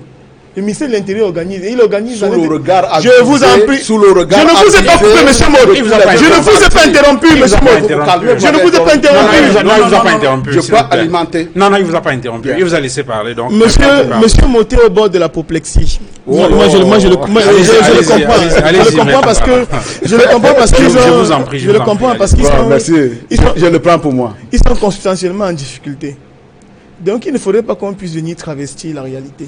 La réalité est que les procès-verbaux que nous avons eus ne garantissaient pas la sincérité, la transparence qui doit être celle d'un processus électoral. Et ils le savent pertinemment. C'est pourquoi vous voyez aujourd'hui, on appelle à la paix, on appelle à tout, et je ne sais pas. Parce qu'ils savent qu'ils ont merdé à plein tube. Passez-moi l'expression. Pourquoi on ne veut pas écouter les gens? Non, il ne vous a pas interrompu. Allez-y, maître. Finissez. Donc pour dire quoi au final? Pour dire que malheureusement, le processus, et c'est à ce niveau-là où j'ai bien regretté, parce qu'il y a deux motivations qui étaient données, par exemple le rejet de notre recours. Le premier, on nous a dit que le premier moyen était infondé. Pour les 5 autres moyens, on nous a laissé entendre que les irrégularités n'étaient pas susceptibles de changer le résultat de l'élection. Ça veut dire que le Conseil constitutionnel, parce que les gens n'ont pas perçu, le Conseil constitutionnel, le recours que nous avons engagé, nous, SDF, a reconnu quand même qu'il y a des irrégularités. Absolument. Mais que les dites irrégularités n'étaient pas susceptibles de modifier le résultat de l'élection. Mais je suis d'un avis constitutionnellement contraire. 1 million d'anglophones, 3 600 000 de personnes sur les PV qui sont en réalité des tracts. On dit que ça peut modifier le résultat d'une élection. Vous trouvez que je suis bien navré. Je suis bien navré que les gens puissent venir soutenir ça sur les plateaux de télévision. Mais sachez-le, il est toujours en train de vouloir couper, mais vous n'allez pas me décontenancer. Donc sachez-le, monsieur Maud, les procès-verbaux en question et les rapports, si vous dites qu'ils étaient agrafés, ce n'est pas vrai. Les procès-verbaux ne sont pas agrafés au rapport. Les procès-verbaux sont transmis au Conseil constitutionnel. Mais malheureusement, le Conseil constitutionnel n'a pas usé des pouvoirs qui sont les siens. Et même dans le recours que nous avons rédigé au SDF, même dans les plaidoiries que nous avons faites, nous avons demandé au Conseil d'user ses pouvoirs. Comment pouvez-vous expliquer que vous puissiez faire une demande comme celle-là, qui est dans l'intérêt supérieur du peuple camerounais, et que les gens refusent de pouvoir user les pouvoirs qui sont les leurs? Pouvoirs qu'ils ont antérieurement usés, c'est pourquoi je voulais parler du cas des sénateurs. Ils ont usé de ce pouvoir-là pour pouvoir vérifier la sincérité de nos déclarations. Au terme, ils nous ont déboutés. Mais ils auraient pu faire la même chose et nous débouter. À ce moment-là, nous aurions eu le sentiment que la justice était rendue. Ok. Si vous voulez faire une observation, vraiment 15 secondes et puis je donne la parole. Je voudrais vraiment 15 secondes. Oui. 15 secondes. Je suis d'avis avec lui que lorsqu'il y a une anomalie dans un PV de la commission départementale, que l'on puisse demander au Conseil constitutionnel d'aller regarder plus loin pour savoir confirmer ou infirmer l'anomalie. Dans le cas d'espèce, il ne s'agissait absolument pas d'anomalie. Il s'agissait très souvent de points de forme qui portaient atteinte à la sécurité des documents et qui consistaient à dire que ce n'est pas signé. Mais ils n'ont pas dit quelque part, nous pensons que artificiellement, dans tel département, le PV émanant de tel département contient des informations qui puissent nous permettre de penser qu'on a gonflé, par exemple, le vote en faveur d'un candidat. Okay. À ce moment-là, on aurait vérifié. Mais si ça arrêtait uniquement sur des problèmes de signature, ce n'est pas une anomalie qui demande vérification supplémentaire. Okay. Je vous en prie, c'est une question, il faut savoir, c'est une question substantielle. Yeah. Nous disons en droit, la forme n'est rien, mais rien n'est sans la forme. Okay. Vous ne pouvez pas me donner un chèque qui n'est pas signé et je vais le faire encaisser. Ce n'est pas possible. Okay. On est dans une hypothèse similaire, monsieur Maud. Et vous êtes comptable, vous manipulez les chiffres. Je suis expert comptable. Vous manipulez les chiffres. D'accord. Un expert comptable est un comptable. Je suis expert comptable. Non, on ne va pas faire ce débat ici, s'il vous plaît. On va pas faire ce débat ici, s'il vous plaît. Wilfried Kanga, je suis expert comptable. est-ce que vous avez eu le sentiment... juriste. Est-ce que... S'il vous plaît. Alors, Wilfried... Quel parallèle. Wilfried Kanga, est-ce que vous avez eu le sentiment, au cours de ces audiences, que c'était le procès de la démocratie camerounaise qui se faisait? En espérant que cette fois-ci, je puisse terminer un argumentaire que j'ai commencé. Parce que si dans cette République qui se veut un état de droit, on est dérangé, enquiquiné par la stratégie d'étouffement et de diversion, c'est que le microcosme de ce plateau représente la macro-échelle de ce qui se passe dans notre pays. Monsieur Samuel Motte a dit que Maître Ndoki a sali la démocratie, en quelque sorte, avec les papiers qu'elle a sortis. C'est déjà bien de reconnaître que sortir ces papiers-là, c'était salir quelque chose, parce que celui qui l'a sorti, ce n'était pas Maître Ndoki, c'était Monsieur Essombe du Conseil constitutionnel. Vous avez dit aussi que l'audience a été publique pour montrer aux Camerounais qu'il n'y a pas de tripatouillage à tous les étages. C'est aussi bien de reconnaître qu'à certains étages, il y a tripatouillage. Et il y a cet effet. Le MRC ne s'est pas reposé sur ce qui s'est passé à la fin et pour banaliser comme incident. Notamment, on s'est appesanti sur le fait que la loi, par ceux-là qui sont censés la faire respecter, ne l'est pas vraiment, parce qu'au sein du fameux Conseil constitutionnel, il y avait des éléments multifonctionnels, ce qu'ils n'ont pas le droit de faire, autre que leur fonction de conseiller, et il y avait des gens qui étaient en tout cas partie intégrante du parti au pouvoir du RDP, ces choses qu'ils sont allés retirer, notamment sur le site du parti, pendant que l'audience se tenait. Ce n'est pas très fair-play, c'est flou. Oui, on a effectivement remarqué, je crois que certains journaux l'ont relevé, que pendant la plaidoirie de Maître Sop, lorsqu'il indiquait qu'il y avait des membres du Conseil qui étaient en même temps militants, et c'est même cadre de cette formation politique, il a pris notamment le cas d'Emmanuel Le Bondé. Oui. Je crois qu'il y a eu un deuxième cas, c'est le cas de Baskouda, qui sont membres... Bon, je vais vous laisser entre vous. Hein. S'il vous plaît. S'il vous plaît. Donc, je voulais juste préciser que effectivement là on a pu remarquer, et c'est les journaux qui l'ont évoqué, que pendant qu'il faisait, eh bien, il y a eu des gens sont allés sur le lotissement retirer ces informations sur le site. Je comprends la difficulté de Monsieur Mode à supporter ce qui est dit à l'endroit du parti qu'il représente, parce qu'il pense que le calme que nous avons affiché, le confort que nous l'avons laissé avoir lorsqu'il débitait à très haute échelle ses arguments. Était le gage, en tout cas la signature, même s'ils n'en ont pas, sur les PV, était la signature que ce qu'ils disaient faisait foi. Il n'en est rien du tout. Le procès de la démocratie, est-ce que c'était la matérialisation de la démocratie? Vous avez posé une question au départ qui contenait en quelque sorte la réponse. Quand vous dites, est-ce que de toute façon c'était couru d'avance? La question, elle est revenue plusieurs fois. Pourquoi dans la mentalité collective, on a cette impression que c'est couru d'avance? Parce que notamment, les éléments dont on parle là, ces violations de loi là, par ceux qui sont censés tenir cette loi, bon, vous avez dit que vous allez la justifier, vous avez la justification à tout. En tout cas, le peuple a vu et le peuple n'a pas la réponse à cette question qui pourtant paraît simple à répondre. Pourquoi est-ce que les avocats n'ont pas eu la possibilité d'entrer et d'essayer de questionner, et encore pourquoi on apporte ce démenti, notamment sur Émile Essombe et notamment sur le fait que certaines entités du Conseil constitutionnel soient membres. Justement, ces éléments-là font que le soupçon de partialité se veut encore plus grand, outre les éléments qu'on a encore sur le problème de la signature de ces fameux PV. Le flou de la loi à ce sujet, certes, elle ne dit pas il faut signer tous les papiers, mais elle ne l'interdit pas non plus. Et à côté du droit positif, du droit légal, il y a ce qu'on appelle le droit naturel qui confère à la légitimité de quelque chose. La raison nous impose pour qu'un élément soit authentifié quand même, pour éviter justement ces soupçons, pour rassurer la population que tout a été fait comme cela devrait être fait. Ça ne coûte rien, une signature. Le fait de ne pas le faire, le fait de tricher quand on est certain d'avoir gagné est un paradoxe en soi. La question se pose pourquoi est-ce qu'on a recours à des mécanismes comme cela. Sur la forme, c'était une sorte de démocratie, mais elle n'a pas été le fait du parti au pouvoir, pas du tout. C'est les stratégies communicationnelles, notamment du MRC au tout début, au lendemain des élections, qui a conduit à justement... Mais là, encore, la démocratie ne se fait pas à un parti. Hein. Si vous avez votre apport, effectivement, qui est salutaire, oui, on saluera. On a un apport, et justement, les apports sont... Toujours en train d'interrompre. Mais ouais. Et c'est justement le seul apport, malheureusement, la répression que le parti au pouvoir a eu, parce que Les partis d'opposition, je l'ai prise de manière globale, que ce soit la jeunesse indépendante avec Franklin Gifo et Espoir Matomba, que ce soit l'incitation à aller s'inscrire, que ce soit le goût redonné à la jeunesse pour la chose politique, tout a été le fait des partis d'opposition. Les RDPC a défendu son statu quo. Il n'aura certainement pas fait appel à cette grande audience ouverte si l'opposition n'avait pas autant bousculé.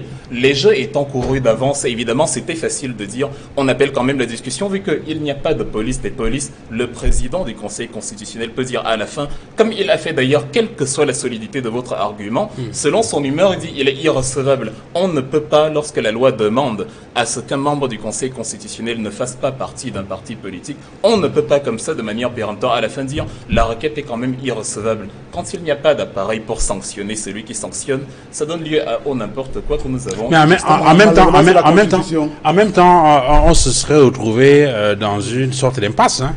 Non, mais il le faut. En fait, il y avait une sorte de mécanisme dans les royaumes africains à un moment donné où le roi était soumis à un moment donné aussi à un jugement. Oui. S'il était jugé positif, il continuait à régner et à dominer ses sujets. Mais pour ce jour-là, il était inféodé à ses sujets pour que personne ne soit justement au-dessus de cette loi-là. Mais si le représentant de la loi devient lui-même la loi à laquelle il n'est pas soumis, il y a problème parce que personne ne peut répondre à la question sur la base de quoi, M. Clément Atangana dit à la fin, c'est irrecevable sur la forme et pas sur le fond, c'est irrecevable, ça veut dire tout ce qu'on fait ne sert à rien. Il y a une question technique.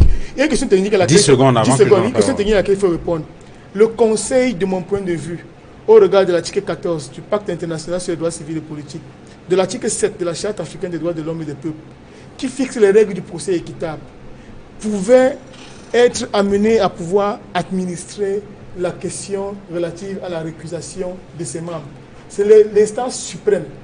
Et elle ne peut pas, même le Code civil nous le dit, à peine de déni de justice, elle ne peut pas refuser de se prononcer parce qu'il y aurait obscurité de la loi. Vous comprenez?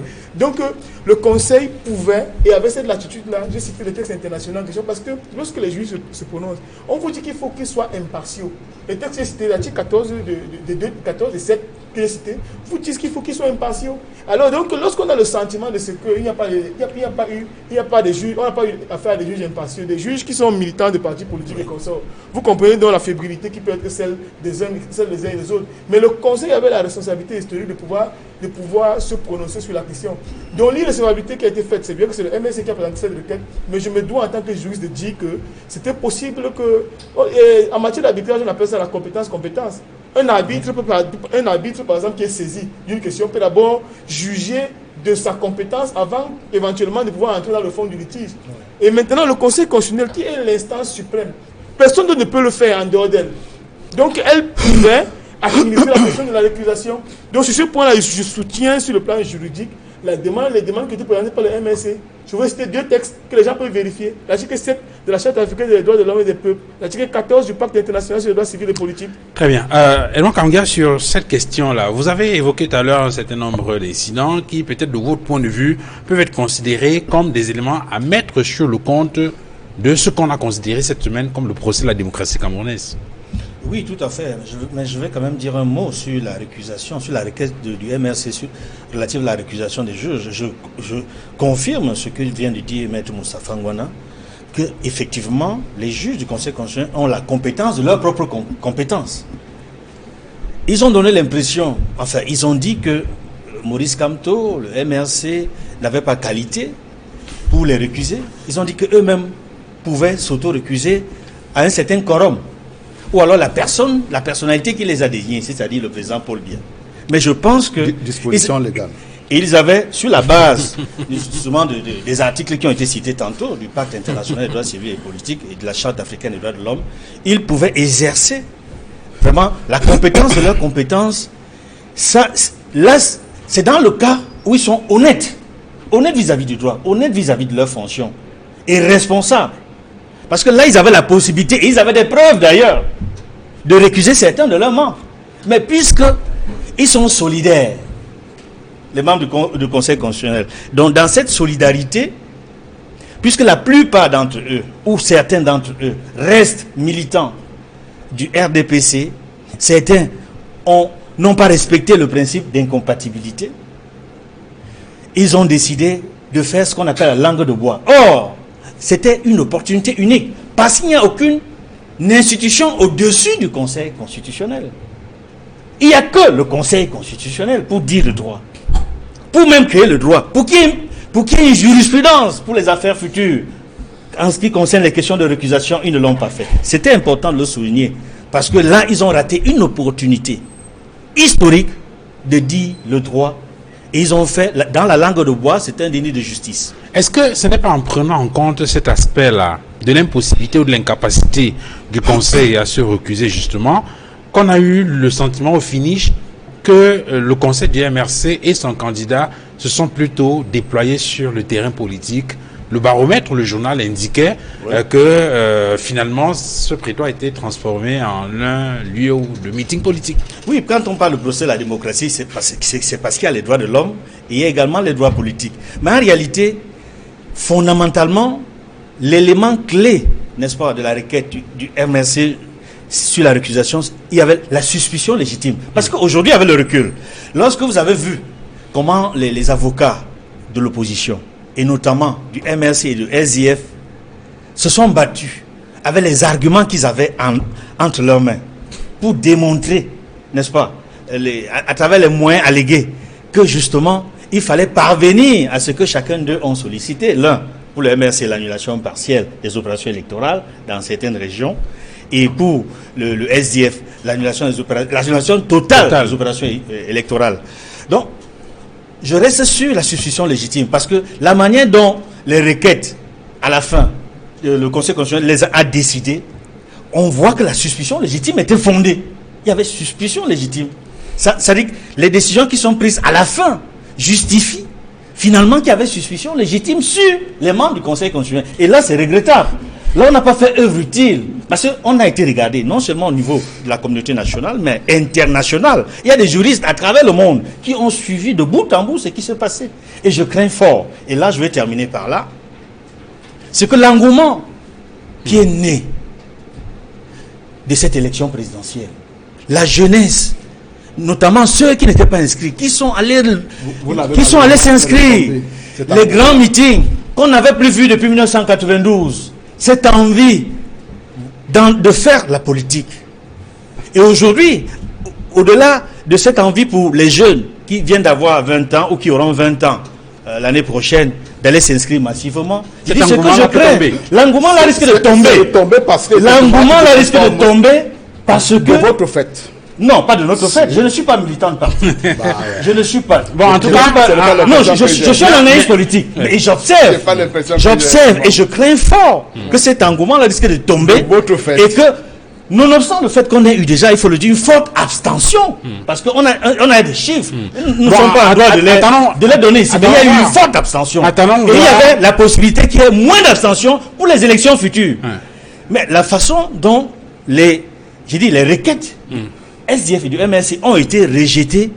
Et au vu de ce qui va se passer lundi, on va commencer les résultats demain montre que pour voir si effectivement les élections à venir, le Conseil constitutionnel risque de ne pas être ce qu'on attendait. Parce que le Conseil constitutionnel a sa première attribution, c'est de veiller à la régularité de l'élection présidentielle.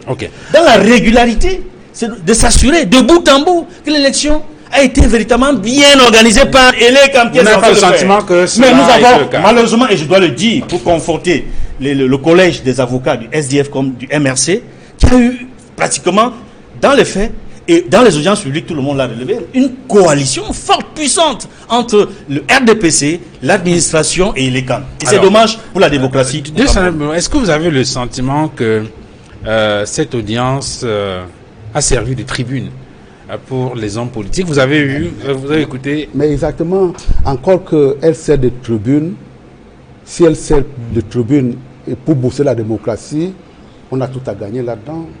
Mais je dis tout simplement, il fait le même pari que lui, que compte tenu des thèses qu'on a développées, qu'on continue à développer sur ce plateau, le revers, ce sera l'effet pervers, ce sera effectivement que cet engouement-là qu'on a vu à travers les meetings, à travers effectivement le temps que nous avons passé devant nos télévisions à écouter les arguments des uns et des autres, cet engouement-là risque de retomber. Je voudrais vous dire, Maître Vergès nous enseigne de regretter mémoire que lorsque vous êtes dans un procès, que vous vous rendez compte que tout est perdu, vous adoptez ce qu'il a théorisé à l'époque, la défense de rupture. cette défense de rupture-là qui, au lieu de soutenir les thèses qui sont les vôtres, vous met dans une situation de faire plutôt le procès de l'institution qui est censée vous juger. Et c'est parce qu'effectivement, ils sont rentrés dans cette défense de rupture-là parce qu'effectivement, il n'y avait pas d'argument en face. Et c'est pour cette raison qu'ils sont tout jubilatoires lorsqu'il y a cet incident qui est causé sur les PV. Et donc, je vais vous faire de la démonstration aujourd'hui qui n'en était absolument rien. La responsabilité des uns et des autres, et quoi qu'ils disent, dans tous les systèmes au monde, les partis dans les bureaux de vote se surveillent mutuellement. Et c'est le pilier de la transparence d'un vote qui fait que les gens puissent être là. Ils ne sont pas là, c'est de leur responsabilité. Il faut qu'il y ait des comptes à rendre ou à la population camerounaise. Pourquoi ils ne peuvent pas sécuriser un système comme celui-là? Ils ne sont pas là, ils crient au vol, alors qu'en réalité, ils n'étaient pas là. Ils ne peuvent pas. S'ils étaient là, au niveau même de la commission départementale, ils disent non, vous ne reportez pas tel chiffre à tel endroit, parce que quand nous faisons la somme des PV, ce n'est pas les chiffres que nous avons, c'est de leur responsabilité, tout ça. Nous avons fait notre part de travail. Autrement dit, le candidat du MRC n'est pas arrivé au Conseil constitutionnel avec sa touche, il aurait dû encore moins avec il aurait dû avoir ses propres PV. Mais parce que la loi oblige que tous les partis sont en présence puissent rentrer chacun avec son PV, que ce soit au niveau de la commission locale de vote, que ce soit au niveau départemental. Il ne peut pas arriver. Le fait d'arriver au Conseil constitutionnel pour pouvoir dire à M. Somber, sortez-nous l'ensemble des PV, c'est un aveu d'échec, d'irresponsabilité. Il n'y a pas une personne qui pourra sécuriser le système à leur place. Et je suis tout simplement en train de dire, vous savez, j'ai entendu plein de choses. Je suivais une télévision concurrente, où il y a effectivement l'OSDF qui dit nous sommes engagés en donnant des informations selon lesquelles il va tout au moins falloir qu'on mutualise les forces pour qu'on puisse être présent dans tous les bureaux de vote. On les a crachés, on les a mis à la figure. Et ce système-là, il ne peut pas marcher autrement que de cette façon-là. Et ce n'est pas parce qu'ils auront démissionné qu'ils vont commencer à distiller dans l'opinion des informations qui sont de nature à déstabiliser des gens. Nous pensons que ce système, tel qu'il a été pensé, élaboré, s'il est bien mis en œuvre, il permettra effectivement de faire en sorte. Une autre question, Duval. Nous ne sommes pas dans les bureaux de vote. Très bien. Est-ce que vous pouvez me dire le 8 octobre 2018, sur la base de quoi on s'est appuyé pour pouvoir dire j'ai transformé le pénalty? Alors qu'on n'a eu aucune information sur 25 millions de bureaux de vote, j'entends que 25 000 bureaux de vote, j'entends qu'on était sur 5 000 bureaux de vote. Cette demande-là qui est faite d'imposer. Vous entendez ça de qui? Il est en train de m'interrompre, oui ou non? Mais cette fois-ci, il le faut, parce que vous débitez n'importe quoi. Ça commence à sur la base de quoi on s'est appuyé pour pouvoir le faire. Cette demande-là qui est faite d'imposer, effectivement, elle n'est pas là pour défendre la démocratie. Quand quelques heures plus tard, j'entends le chargé de... le chargé de la communication de MRC dire... Vous allez voir ce que vous allez voir. Nous sommes entourés des plus grands informaticiens de la diaspora. Vous allez voir, on va vous cacher les résultats. Mais ça, c'est un langage d'imposture qui a pour nature de cacher un fonds qui n'existe pas. Vous êtes le seul imposteur. Parce que, effectivement... Vous êtes le seul imposteur. Parce que, effectivement... Mais les résultats dans les bureaux de vote sont rendus publics après dépouillement. Tout à fait. Et si vous n'êtes que dans 5 000 bureaux de vote, qui est dans 5 000 bureaux de vote? Quelles que soient les extrapolations mathématiques que vous pouvez faire, mais qui vous ne pouvez pas vous déclarer candidat. Écoutez, si vous vous mettez également en antagoniste par rapport à moi, vous allez pour me poser. Non, je pose la question. Non. Je pose la question. On n'est pas sérieux. Qui a dit qu'il était dans 5 000 bureaux? Je vous dis bien. Et c'est pour ça effectivement que je mets un point d'honneur. Je demande solennellement au Conseil constitutionnel que le jour où il rentre les bulletins, les résultats, il faudra qu'ils disent combien étaient représentés dans quel bureau de vote. Ça, effectivement, ça nous permettra, effectivement, pour l'avenir. Il faudra qu'on ait cette information-là. Mais également, on est dans l'imposture. Quand on dit vous allez voir ce que vous allez voir, compte tenu des moyens informatiques que nous avons et des très grands spécialistes que nous avons. Moi, je me souviens pas entendu ça. Moi, je veux vous repasser la vidéo. Écoutez, on va vous donner les résultats, vous allez voir. Écoutez, je vous donne l'information. Pour compiler les résultats au niveau départemental, on n'a pas besoin de grands algorithmes. On a besoin d'une feuille Excel et des PV et d'un gentil garçon qui tape sur la machine. On a les PV, on n'a pas besoin d'algorithme. Effectivement, quand vous entendez les gens utiliser des phrases aussi superflues, c'est parce qu'effectivement, ils sont dans l'imposture. Et la démocratie n'est pas là pour encourager l'imposture. Quand on a gagné une élection, il faut effectivement qu'on dise qu'on l'a gagné. Quand on a perdu, la moralité républicaine voudrait effectivement qu'on se lève et qu'on dise « je salue mon adversaire qui a gagné ». Alors, il répondra à Youssouf Kanga sur cette question-là. Mais je dois la parole à M. Ngouala. Quelles sont les grandes leçons qui, de votre point de vue, doivent être tirées au terme de ce contentieux post-électoral? Je crois que la première chose déjà, c'est qu'il faut que les uns et les autres soient davantage outillés pour pouvoir faire le contentieux des élections. Parce que vous avez vu que sur 18 recours, 18 recours, il n'y a que 2 qui étaient recevables. Le recours qui a été introduit par le MRC et le SDF. Il me souvient que lorsque j'étais à la commission, lorsque j'ai vu le recours qui a été introduit par le parti Univers, j'ai dit pour Saint Koumbo, donc on va vous larguer, qu'il y a deux causes d'irrécevabilité, je lui ai dit ça. Donc je n'étais pas surpris par la décision qui a été rendue. Donc il faudrait que les gens soient déjà davantage outillés, pour pouvoir faire le contentieux des élections. Ça c'est une chose. La deuxième, c'est également on ne peut plus important de pouvoir améliorer le processus. Parce il faut dire quand même qu'il y a beaucoup de disparités dans la loi et qui, de notre point de vue, sont de nature à favoriser malheureusement le RDPC, parce que on a le sentiment que toute l'architecture législative est mise sur pied pour pouvoir créer des situations qui ne soient favorables qu'à un seul parti politique. Ceci dit, il faudrait également que le peuple camerounais qui a manifesté de l'engouement, et nous l'espérons, cette élection a donné également l'occasion aux uns et aux autres de s'intéresser davantage à la politique. Donc, et aussi, Elecam doit être toiletté. Parce que, je l'ai dit, Elecam est censé être impartial, contrairement à ce que dit M. Motte. Elecam est censé être une institution au service du peuple, tout comme le MINAT est également censé être une institution au service de l'administration. Parce qu'en réalité, ce que vous avez, le sentiment qu'on a, pas dit le contraire, c'est seulement le sentiment qu'on a. Le sentiment qu'on a, c'est que lorsque vous êtes à la commission nationale, on vous dit 5 membres de l'administration, on vous dit 5 membres de l'Élecam et consomme. En réalité, il s'agit d'une coalition une coalition administration Elecam RDPC contre vous les partis politiques. C'est la défense de rupture. Tout à l'heure on a dit défense de rupture et autres, mais j'ai le sentiment que sur le plan du droit, j'ai opposé aux gens des arguments constitutionnels. Et on n'a pas eu le courage de répondre à mes arguments. Parce qu'en réalité, on devait répondre point par point aux arguments que nous avons évoqués. Vous avez répondu au premier, les autres, on les a emballés ensemble. Est-ce que vous avez le sentiment, vous qui pratiquez cette institution depuis plusieurs années maintenant, est-ce que vous avez le sentiment, M. Ngouana, que le Conseil constitutionnel a fait mieux que la Cour suprême? Pour cette élection, je n'en ai pas le sentiment. Il faut savoir, je n'en ai pas le sentiment, je ne vais pas faire la langue de bois, mais ce qu'il faut dire, que s'agissant de l'élection présidentielle en particulier, ces gens, vous avez le sentiment, ils y vont un peu comme les automates. J'ai le sentiment qu'ils y vont un peu comme les automates. Quand c'est l'élection présidentielle, il s'est dit qu'ils ont un comportement carrément stéréotypé. Quand vous voyez même par exemple l'attitude du conseiller sommet, quand il sort en réalité, vous sentez qu'il, dans son attitude, il prend fait et cause pour quelqu'un. Ouais. Il prend fait et cause pour quelqu'un. Oh, ce n'est pas l'attitude qu'on attend d'eux.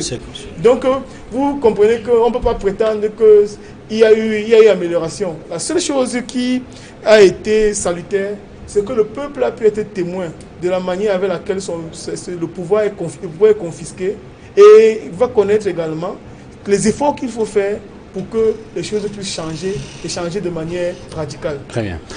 Wilfried Ekanga, quelles sont les grandes leçons qu'il faut tirer au moment où on s'achemine pratiquement vers la fin de ce processus électoral? La principale leçon, et elle est triste, dans l'éventualité où le RDPC gagnerait l'élection, nous aurons encore 7 ans de statu quo. Parce que, comme je l'ai dit tout à l'heure, le changement que nous avons observé dans la sociologie politique camerounaise n'est en rien le fait du parti au pouvoir. Tout a été fait grâce à l'opposition. L'intérêt, l'inscription des nouveaux électeurs, le goût de la politique ou alors l'engouement des jeunes candidats, la capacité d'oser et de bousculer pour réaliser ce qui autrefois semblait impossible, c'est le mérite exclusif des candidats adverses. L'engouement ne disparaîtra pas du tout, et on constate que celui qui a le moins contribué, le parti qui a le moins contribué à cet engouement est celui qui prédit justement que l'engouement disparaîtra, à croire qu'il s'en réjouit. La même problématique qu'on a quand on voit la réjouissance du fait que les gens soient allés s'inscrire sur les listes électorales. L'engouement ne disparaîtra pas parce que l'opposition continuera à travailler. Ceux qui ont créé l'engouement, ce ne sont pas ceux qui sont allés parler pour le RDPC, sauf si on croit que la présentation de Grégoire Camerounais qui étaient imbibés de choses qui n'avaient rien à faire là, qui étaient totalement hors sujet en basant l'argumentaire sur les discriminations ethniques. Sauf si on arrive à croire que cette façon de présenter les choses était plus agréable à écouter que la plaidoirie de Maître Ndoki ou du professeur Kamto. Il n'y a rien venant du RDPC plus agréable à écouter que quelque chose qui vient de l'autre côté. Et les principales problématiques que nous avons sur les violations de lois venant du RDPC n'ont pas été éclaircies ici. Monsieur Mod ne nous a pas dit pourquoi ou alors comment on règle le fait que un membre du Conseil constitutionnel soit militant d'un parti politique. S'ils n'ont rien à se reprocher, pourquoi ils vont retirer les noms à midi sur le site? Parce qu'ils savent que c'est faux. Et quand c'est faux, il faut justifier, il faut répondre devant la loi. Il n'y a pas que, en outre, la problématique du PV. Il y a le fait qu'un membre du Conseil constitutionnel qui est juge s'investit lui-même parti et se met à défendre un parti dont on le soupçonne de toute façon d'être membre. Ce n'était pas M. Isombe de sortir le PV. Il y a beaucoup d'éléments comme ça qui vous paraissent banals d'une certaine façon où vous dites que ce sont des incidents, mais le peuple le voit autrement. Quand on voit la réaction du peuple aujourd'hui et qu'on dit en même temps que tout s'est très bien passé, c'est qu'il y a un déphasage. C'est que justement, tout ce qui nous a intéressés, c'est que de toute façon, nous allons conserver le pouvoir et ce qui se passe après, on s'en fout parce que le parti au pouvoir considère les autres opposants comme les ressortissants d'un autre pays qui ont perdu parce que le RDPC aurait gagné. Nous, on pensait que si un parti gagne, c'est parce qu'il avait le meilleur projet et qu'il a les meilleures solutions pour le Cameroun, pour tous les citoyens. Mais la verve avec laquelle on les voit se trémousser, vous avez parlé notamment de M. Isombe qui sortait et narguait quasiment ses vis-à-vis parce que, voilà, on sentait le rôle joué pour quelqu'un d'autre. Je ne veux pas faire de procès d'intention, mais en tout cas, cette attitude-là, elle ressort très souvent où on a vraiment l'impression d'avoir la petite oligarchie politique en face qui n'a pour finalité première que de conserver ce qu'elle a déjà et qui considère la population, en tout cas les partis adverses avec leur population comme une entité venant. Est-ce qu'il n'y a pas lieu, Wilfried Kanga, d'interpeller les formations politiques, notamment de l'opposition, sur le risque de réduction, de diminution de cet enthousiasme-là? Est-ce qu'il n'y a pas des précautions qui doivent être prises par les formations politiques pour entretenir cette flamme qu'on a observée chez les Camerounais, notamment au cours de cette élection présidentielle? S'ils écoutent la voix de l'opposition désormais, parce qu'au parti au pouvoir, on entend, et l'argument revient même après les élections, de toute façon, ces gens-là ont rassemblé des foules, mais ces foules n'étaient pas inscrites. On est une république incroyable où on continue de se réjouir du fait que la population n'a pas la conscience politique sur les sujets qui vont pourtant réguler sa vie et qui la concernent. Donc ils continuent à écouter plutôt ce qu'ils leur disent pour les législatives et les municipales, pour les échéances à venir. Inscrivez-vous massivement parce que c'est comme ça que vous allez décider vous-même de ce qui vous arrive. Les autres, ceux qui vous dirigent actuellement, vous présentent un Cameroun qui n'est pas réel parce que quand on dit, voilà, vous pouvez récupérer les PV, c'est toujours possible en théorie. Mais dans mon propre bureau où j'étais notamment scrutateur ou représentant parce qu'on discute beaucoup sur les trivialités grammaticales, il y avait une fille qui a voulu consigner des éléments dans le procès verbal. On lui a dit, on est fatigué, on n'a pas le temps. Il y a eu des gens dans les diasporas qui, pour des raisons assez farfelues, n'ont pas pu y accéder à leur bureau de vote. Il y a eu des conférences autorisées, interdites, il y a eu des manifestations pacifiques réprimées, et ainsi de suite. Sur la théorie. Non? Finissez, Wilfried. C'est paradoxal d'écouter la voix qu'on a le plus entendue se plaindre du déficit du temps de parole. Ah bon. Ça rappelle un peu les affiches qu'on a sur l'étendue de la République du président Paul Biya et qui se plaindrait qu'il n'a pas assez d'affiches. Soyons sérieux. La grande leçon à tirer. Non. La grande leçon. On n'a pas parlé. Terminé. La grande leçon à tirer, en tout cas, c'est que on a quand même, ne fût-ce qu'à 1% bousculé. Il faut continuer à le faire. L'impossible est possible si la jeunesse s'implique, parce que c'est elle, le Cameroun de demain. Ce n'est pas le Renaud vieux auquel on a affaire aujourd'hui. Ok. On va sortir. Vous voulez dire, 5 secondes. Non, 5 secondes. C'est moi qui ai le chrono. Ouais, mais. C'est moi qui ai le chrono. Vous faites comme vous voulez. Et les 5 secondes, justement, c'est pour vous permettre de rattraper le retard que vous avez pris sur Wilfried Kanga. Vous pouvez le laisser parler et puis vous me dites à moi 5 secondes. bienvenue dans le monde des gens. Cette émission est rediffusée, hein, donc j'ai envie de dire effectivement bienvenue dans le monde des gens qui font des choses et qui se font très souvent critiquer. Bienvenue dans ce monde-là, effectivement, pour des actes. Bienvenue, effectivement, parce que cette histoire de la Cour constitutionnelle là, nous a fait remarquer, effectivement, que pour des gens qui donnent des leçons, ils ne sont pas capables de continuer sur 72 heures. Bienvenue dans ce monde-là, des gens qui agissent, effectivement, parce qu'on se rend compte que des juristes patentés, chevronnés, peuvent se faire prendre sur les problèmes de dimension, d'affiches. Bienvenue, parce que dans ce monde-là où les gens agissent, parce qu'effectivement, on se rend compte qu'on peut confondre entre le délai d'affichage des bureaux de vote et le délai d'affichage des listes électorales. Merci. Ça ne veut toujours. On va s'arrêter là pour ce dimanche. Malheureusement, Edmond, vous n'aurez pas eu le temps de conclure. On est tenu par les impératifs du temps. Infiniment merci, Edmond Kamga, d'être venu sur ce plateau. Tout à fait. Merci infiniment à vous d'être venu également, Wilfried Ganga. Merci. Merci, Dieudonné Samuel Mout, d'être venu. Merci. Merci également à vous, Maître Moustapha Ngwana. Merci à vous, Madame, Messieurs, d'avoir regardé cette autre livraison de droits de réponse. Excellent dimanche à tous et à très bientôt. Au revoir.